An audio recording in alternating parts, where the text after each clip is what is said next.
Spider man fan అయి ఉండి ఇంత లేట్గా రివ్యూ ఇస్తున్నందుకు నాకే సిగ్గుచేటుగా ఉంది. Review of Spider Noir web series streaming on Amazon Prime. Spider Man fans ఇంకా మీరు ఈ సిరీస్ చూడకపోతే అర్జెంటుగా చూడండి. స్పైడర్ నోయర్ అనే క్యారెక్టర్ గురించి మీకు తెలిసే ఉంటుంది కదా. ఈ క్యారెక్టర్ స్పైడర్ వర్స్లో కూడా ఉంది. కామిక్స్లో చాలా ఫేమస్. 1930s ఎరాలో రన్ అవుతుంటుంది ఈ మొత్తం స్టోరీ అంతా. ఒక డిప్రెస్డ్ న్యూయార్క్ స్టేట్లో ఉంటుందన్నమాట.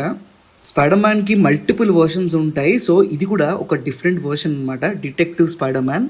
నికోలస్ కేజ్ గారు గోస్ట్ రైడర్ క్యారెక్టర్కి చాలా ఫేమస్. చాలా రోజుల తర్వాత మార్వెల్ స్టూడియోస్ తోటి కొలాబరేట్ అవుతూ మళ్ళీ స్పైడర్ నోయర్ క్యారెక్టర్ ప్లే చేశారు.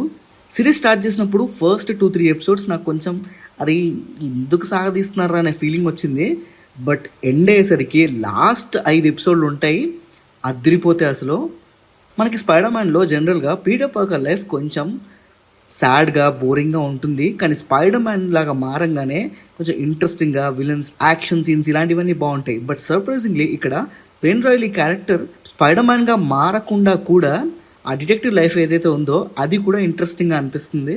ఈ సిరీస్ తెలుగులో కూడా ఉంది. హైలైట్ ఏంటంటే దీన్ని మీరు బ్లాక్ అండ్ వైట్లో చూడొచ్చు, కలర్లో కూడా చూడొచ్చు. ఇప్పటి వరకు స్పైడర్ మ్యాన్ ఫ్యాన్స్ ఎవరైనా ఈ సిరీస్ చూడకపోతే అర్జెంటుగా చూడండి. ఇనిషియల్లీ నికోలస్ కేజ్ ఎందుకో రాంగ్ కాస్టింగ్ ఏమో అన్న ఫీలింగ్ వచ్చింది నాకు. ఏజ్డ్గా అనిపిస్తున్నారు అనిపించింది. బట్ సిరీస్ వెళ్తున్న కొద్దీ సెట్ అయిపోయింది. సెలోమెయిన్ క్యారెక్టర్ కామిక్స్లో చాలా పవర్ఫుల్ క్యారెక్టర్. యాక్చువల్లీ సైబార్గ్ లాగా ఉంటారు. బట్ ఇందులో న్యాచురల్గా గ్రౌండెడ్గా చూపించారు అండ్ పవర్ఫుల్గా కూడా చూపించారు. పవర్ ఇన్ ద సెన్స్ అంటే సూపర్ పవర్స్ కింద కాదు, తన ఒక కమాండింగ్ అండ్ బాసీ నేచర్ని ప్రాపర్గా చూపించినట్టుగా అనిపించింది. ఓవరాల్గా 90s 30 ఎరాకి తీసుకెళ్ళిపోతారు. బ్లాక్ అండ్ వైట్లో చూస్తే ఆ ఫీల్ ఇంకా అదిరిపోద్ది అనమాట. బట్ ప్రొడక్షన్ వైజ్గా ఇది వెబ్ సిరీస్ అవ్వడం వల్ల ఏమో కానీ సీజీ కొంచెం బ్యాడ్గా అనిపిస్తుంది. కొన్ని సీన్స్లో అయితే మరీ అమీర్పేట్ గ్రాఫిక్స్ లాంటి ఫీలింగ్ వస్తుంది. బట్ లాస్ట్ 5 ఎపిసోడ్స్లో డ్రామా అండ్ ఆ స్టోరీ మంచి ఇంటెన్స్ ఉండడం వల్ల పెద్దగా పట్టించుకోము. నాకైతే దీన్ని ఒక ప్రాపర్ మూవీ లాగా చేసుంటే బాగుండనే ఫీలింగ్ వచ్చింది దాన్ ద వెబ్ సిరీస్.